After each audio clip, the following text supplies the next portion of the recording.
মহাবিশ্বের ছবি তোলার জন্য নাসা ব্যবহার করে অত্যাধুনিক টেলিস্কোপ, যেমন হাবল স্পেস টেলিস্কোপ বা জেমস ওয়েব স্পেস টেলিস্কোপ। এই টেলিস্কোপগুলো মূলত বিশাল ক্যামেরা যা আলো ধরে এবং তা ডিজিটাল ডাটায় রূপান্তর করে। কিন্তু এখানে একটি মজার বিষয় আছে, এই ছবিগুলো প্রথমে সাদা কালো হয়, কারণ এই টেলিস্কোপগুলো আমাদের চোখের মতো কাজ করে না। আমাদের চোখ শুধু দৃশ্যমান আলো দেখতে পারে, লাল, নীল, সবুজ, কিন্তু টেলিস্কোপগুলো ইনফ্রারেড, আল্ট্রাভায়োলেট, এমনকি এক্স রে পর্যন্ত ধরতে পারে। এই আলোগুলো আমাদের চোখে অদৃশ্য, তাই সরাসরি রঙিন ছবি তোলা সম্ভব নয়। টেলিস্কোপগুলো বিভিন্ন ফিল্টার ব্যবহার করে। এই ফিল্টারগুলো নির্দিষ্ট তরঙ্গ দৈর্ঘ্যের আলো ধরে, যেমন হাইড্রোজেনের আলো বা অক্সিজেনের আলো। প্রতিটি ফিল্টার একটি সাদা কালো ছবি তৈরি করে, যা পরে বিজ্ঞানীরা একত্রিত করে রঙিন ছবি তৈরি করেন। এটি যেন একটি ধাঁধা, যেখানে প্রতিটি টুকরো মহাবিশ্বের একটি গোপন গল্প বলে।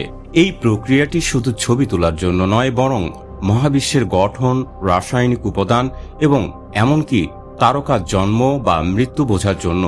চলুন এবার দেখি কিভাবে এই সাদা কালো ছবি রঙিন হয়। এখন আমরা এসেছি সবচেয়ে রোমাঞ্চকর অংশে, রং যোগ করার প্রক্রিয়ায়। নাসার বিজ্ঞানীরা সাদা কালো ছবিগুলো নিয়ে কাজ শুরু করেন।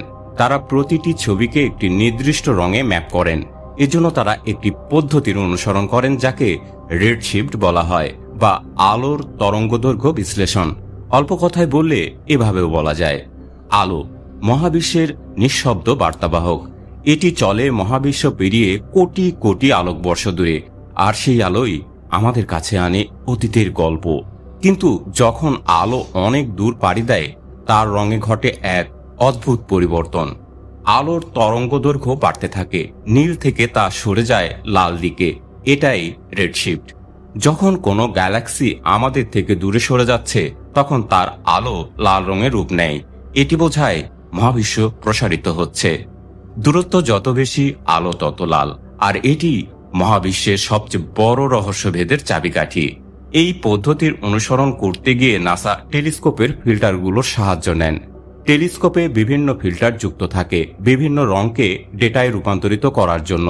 উদাহরণস্বরূপ, হাইড্রোজেনের জন্য আলো সবুজ, অক্সিজেন নীল, আর সালফার লাল রঙে দেখানো হতে পারে, যেগুলো প্রথমে টেলিস্কোপ থেকে ডাটা আকারে সংগ্রহ করা হয় এবং মাপ মতো রং দেওয়ার কাজ সম্পন্ন করা হয়, যাতে সেই রঙিন ছবি দেখে সহজেই ওই বস্তুর দূরত্ব সহ বিভিন্ন বিষয়কে সহজেই অনুমান করা সম্ভব হয়।